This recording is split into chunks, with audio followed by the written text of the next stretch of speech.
amal, tambah pahalanya. Mudah-mudahan kita semua bisa ngamalkannya. Amin ya. Jadi ini sayang kalau kita lewatkan. Dalam riwayat yang lain ditambah lagi, bukan hanya ini. Ditambah surat Al-Qadr. Inna anzalnahu fi lailatul qadr wa ma adraka ma lailatul qadr. Lailatul qadri khairum min alfi syahr. Tanazzalul malaikatu warruhu fiha bi idzni rabbihim min kulli amr. Salamun hiya hatta matla'il fajar. Apa keutamaannya kata Nabi, siapa yang baca doa ini setelah wudu, maka di akhirat nanti dikumpulkan dengan, kalau dia baca satu kali dikumpulkan dengan syuhada. Kalau dia baca dua kali dikumpulkan dengan para siddiqin. Kalau dia baca tiga kali dikumpulkan dengan para nabi. Jadi kawan ngopi, kawan makan, kawan begalau dia nanti di hari kiamat itu nabi-nabi. Kalau orang baca doa ini, ya, kita kira-kira bangga tak kalau kawan begalau, kawan ngopi kita Jokowi atau Prabowo, bangga kita foto abadi. Padahal sekali mah, ya, berfoto dengan Prabowo, padahal itu Prabowo numpang lewat, kita selfie, ya tak? Kemudian kita pajang depan rumah, aku pernah berfoto dengan Prabowo, bangga gitu. Ini yang jadi kawan kita makan, kawan ngobrol, kawan kita begalau, ya, bukan hanya bupati, gubernur, tapi nabi-nabi. Orang yang nanti di akhirat derajatnya tinggi-tinggi. Siapa itu? Orang yang setelah wudhu baca surat Al-Qadr. Inna anzalnahu fi lailatul qadr. Satu kali kalau bisa sampai 3 kali. Panjang enggak Pak Ustaz? Nah, minimal yang yang pertama. Lebih banyak lebih bagus ya. Nah, kalau mau pahala yang banyak, wudhu saja itu pahalanya udah banyak kita dapatkan ya. Mendapatkan 8 pintu surga terbuka ya. Baru wudhunya. Kemudian apa gitu tadi? Dikumpulkan dengan para nabi nanti di akhirat. Kemudian dicatat amalan, diberi satu pahala, diberi pahala yang pahalanya itu tidak bisa hilang. Pahala tidak bisa hilang. Itu baru wudhu. 3 keutamaan sudah dia dapatkan. Belum solatnya, belum solat. Wudhu itu masya Allah. Kalau betul-betul kita kerjakan ya, dengan sempurna, dengan baik ya, minimal 3 anugerah kita dapatkan. 8 pintu surga, kemudian ada dapat amalan yang tak bisa hilang, tak bisa terhapus ya. Kemudian dapat pahala yang tak bisa hilang. Kemudian yang ketiga, akan dikumpulkan dengan para nabi, para siddiqin, para syuhada nanti di akhirat. Baru wudhunya ya. Mudah-mudahan kita diberi taufik oleh Allah untuk mengamalkannya. Amin ya rabbal alamin.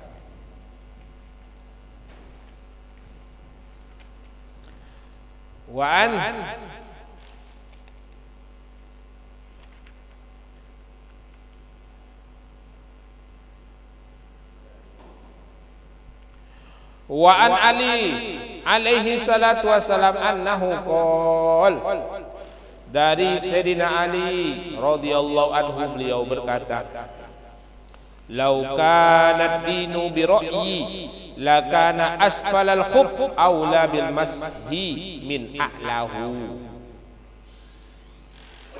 Wa qad ra'aitu Rasulullah sallallahu alaihi wasallam yamsahu ala dhahiril khufain. Nah, ini hadis menerangkan kaifiat tata cara membasuh sepatu khuf. Nah, jadi ada istilahnya sepatu khuf. Sepatu khuf ini mungkin kalau di Indonesia jarang dipakai karena tempat kita ini cuaca ataupun musimnya itu tidak ada musim dingin ya. Nah, musim daerah tropis yang musimnya cuma 2. Kalau tidak panas hujan.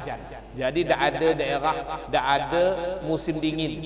Nah, kalau daerah-daerah di luar Indonesia, di luar Asia Tenggara ini ada namanya musim dingin. Nah, orang biasa ke masjid itu pakai sepatu. Masuk masjid itu pakai sepatu. Bukan sepatu kerja di kantor atau sepatu olahraga atau bukan. Sepatu memang khusus untuk di dalam ruangan. Nah, istilah fikihnya ya, namanya khuf. Mujah, ada juga mengatakan khuf, bahasa Arabnya khuf, ada juga yang menamakannya mujah. Nah, mujah ini sepatu khusus dalam ruangan. Jadi kalau kita pakai khuf atau mujah ini musim dingin, karena kalau tempat kita ini tidak perlu.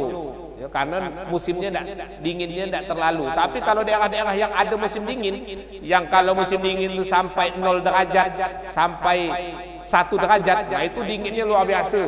Ngambil wudhu itu basuh kaki, masya Allah, ya, beratnya luar biasa, menggigil. Karena memang musim, kadang-kadang kalau saking dinginnya, ya, saking rendahnya derajat Celcius musim dinginnya itu sampai kalau kaki itu kulit kaki sampai pecah-pecah, merekah, bibir merekah, tangan merekah, kaki merekah, luka, pecah kulit, saking dinginnya. Nah itu kalau wudhu itu luar biasa susahnya. Makanya daerah-daerah musim dingin itu biasanya orang Islam yang ke masjid pakai khuf, pakai sepatu mujah, sepatu khusus untuk dalam ruangan. Nah, kalau di luar ruangan dia tetap pakai sendal, ya.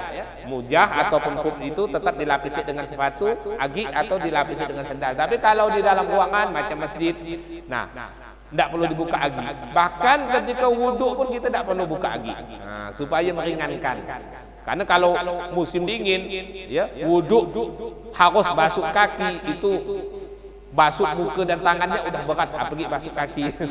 udah karena memang sangat dingin, ya, sampai pecah-pecah kaki. Nah itu boleh pakai sepatu khuf. Nah, mungkin barangkali ada yang umroh pergi pas terkena musim dingin, ya, atau dapat tugas di tempat daerah yang memang musim dingin, ya, sangat dingin. Nah itu boleh pakai sepatu khuf mujah. Kalau di tempat kita ini jarang dijual belikan, tapi kalau di Mekah itu banyak, ya, di Mekah atau daerah-daerah yang ada musim dinginnya, nah itu boleh dipakai. Di tempat kita ini boleh dipakai tak? Boleh, tidak ada masalah. Nah, itu memang keringanan. Nah maka dalam hadis ini Nabi menerangkan bagaimana cara memakainya, ya. Nah, khuf itu cara memakainya, kalau kita wudhu sepatu khusus ruangan itu, dia tuh harus sepatunya khusus untuk ruangan. Kemudian salah satu syaratnya harus terbuat dari kulit, tidak boleh terbuat dari plastik. Harus terbuat dari kulit yang kulitnya itu tidak tembus air, walaupun kita usap tidak tembus air. Nah itu khuf yang termasuk kategori boleh digunakan, ya, ketika sholat dan ketika wudhu tidak perlu dilepas. Nah ketika wudhu gimana cara wudhunya? Cukup diusap atasnya. Jadi atas itu gimana maksudnya? Jadi kalau kita pakai sepatu khuf itu, nah, kalau kita lagi umroh atau kita lagi haji pas musim dingin, kita pakai sepatu khuf itu, kalau kita membasuh kaki tidak perlu dilepas, cukup ambil air, usapkan atasnya, dah, bukan bawahnya. Jadi caranya tuh diambilkan air ketika basuh muka seperti biasa, basuh tangan seperti biasa, basuh kepala seperti biasa, telinga basuh biasa. Nah ketika basuh kaki, sepatu khuf itu tidak perlu dilepas, ambil air, cukup usapkan atasnya, dah. Nah itu caranya. Cara wudhu kalau kita pakai sepatu khuf, kalau kita pas mungkin umroh, pas haji di musim dingin. Nah, tidak perlu lagi. Nah itu boleh kita pakai kalau kita sedang dalam perjalanan seperti umroh haji, boleh 3 hari tidak kita lepas. Kalau mau mandi gimana? Kalau mandi lain cerita, tetap dilepas. Tapi biasanya musim dingin tuh orang mau mandi itu berat. Ya, karena memang airnya luar biasa. Apalagi kalau memang tidak ada air air hangat atau air panasnya dalam kamar mandinya itu, orang-orang Indonesia itu biasanya sampai 2 hari 3 hari tidak mandi biasa. Karena memang sejuk luar biasa. Nah itu kalau kita pakai khuf itu, ya, kita cukup basuh usap atasnya, tidak perlu disiram, tidak perlu macam kita berwudhu harus dibasahkan, tidak perlu. Ambil pakai tangan, usapkan di atasnya. Nah maka dalam hadis ini Nabi Sayyidina Ali mengatakan, laukana dinu bi ra'yi lakana asfalul khuf aula bimasji. Seandainya agama itu harus semuanya cocok dengan akal, maka seharusnya ketika membasuh khuf, ketika membasuh sepatu khuf itu harusnya yang diusap bawahnya, karena yang kotor bawah, tidak. Nah, orang berjalan kaki, ya, berjalan, maka yang diinjakkan mesti telapak kaki. Nah, seharusnya ketika wudhu basuh khuf yang dibasuh bawah, karena yang diinjakkan bawahnya, tapi enggak. yang diusap atasnya bukan bawahnya. Bawahnya tidak perlu diusap, walaupun berpasir tidak masalah. Seandainya berpasir, tapi kalau masuk ruangan, ya dikesetlah dulu kakinya, ya tak? Kalau masuk masjid. Tapi ketika wudhu tidak perlu diusap bawahnya, cukup atasnya. Maka kata Sayyidina Ali, seandainya agama itu semuanya harus cocok dengan akal, maka seharusnya yang diusap ketika membasuh sepatu khuf itu adalah bawahnya, bukan atasnya. Jadi maksudnya gimana? Jadi ada sebagian dalam agama itu kita hanya diperintahkan untuk taat, walaupun perkara itu tidak masuk akal. Contohnya itu tadi basuh khuf. Contoh lain adalah wudu. Wudu itu yang kentut, yang mengeluarkan angin itu adalah lubang belakang, tapi yang diusap muka. Tidak. Kita batal nih kentut, kita wudu. Yang kita usap apa? Muka atau pantat kita? Muka. Seharusnya yang diusap pantat, karena yang keluaran pantat, tapi yang diusap muka. Itu contoh agama itu. Kadang-kadang sebagian tidak masuk akal. Tapi walaupun tidak masuk akal, harus kita taati, karena asas agama itu bukan akal. Asas daripada agama itu ketaatan. Contoh lain, surga neraka. Tidak kita bayangkan. Macam mana manusia udah hidup, mati bisa hidup lagi. Kalau akal kita secara akal, ya, akal normal kita tidak masuk akal. Tapi perkara yang tidak masuk akal bahwasanya setelah kehidupan dunia ini ada kehidupan lagi, yaitu kehidupan akhirat. Kira-kira kita yakini atau tidak? Walaupun tidak masuk akal, harus kita yakini. Nah, itu namanya agama itu sebagian memang ya ada perkara yang tidak masuk akal, tapi harus kita yakini. Jangan gara-gara tidak masuk akal tidak kita yakini. Nah, itu namanya tidak iman. Maka dalam hadis ini, lakanad dinu bira'yi, seandainya agama itu harus sesuai akal, maka seharusnya ketika mengusap khuf yang diusap bawahnya, bukan atasnya. Tapi malahan yang disunahkan, yang harus diusap adalah atasnya. Nah, jadi ada sebagian ya dalam agama itu kita diperintahkan untuk taat. Walaupun itu tidak masuk akal. Bukan berarti ya kita itu harus menentang perkara yang tidak masuk akal. Kita kan harus sesuai akal. Ada perkara yang tidak masuk akal, tapi kita diperintahkan untuk mentaatinya. Tapi tidak semua juga harus seperti itu. Tidak semua harusnya seperti itu. Ada sebagian perkara yang memang harus masuk akal. Cuman tidak semuanya. Di antara contohnya itu tadi. Contohnya seperti kita batal wudhu tadi. Contohnya seperti kehidupan alam akhirat, kehidupan surga, kehidupan di neraka, ada surga, ada alam barzah, ada alam kubur, ada sirat, ya, ada namanya padang mahsyar. Nah, itu walaupun tidak masuk akal kita, ya, seolah-olah bertentangan dengan akal kita, itu harus kita yakini. Kenapa harus kita yakini?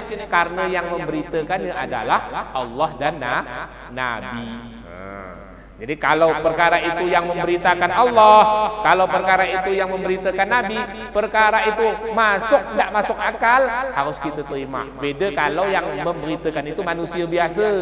Nah, itu beda cerita.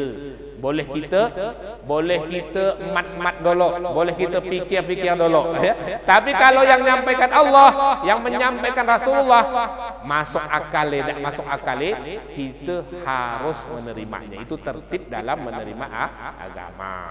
Itu jadi setiap perkara yang kita dengar, kita perhatikan dulu. Ini ayat Al-Quran atau hadis Nabi atau ucapan orang biasa.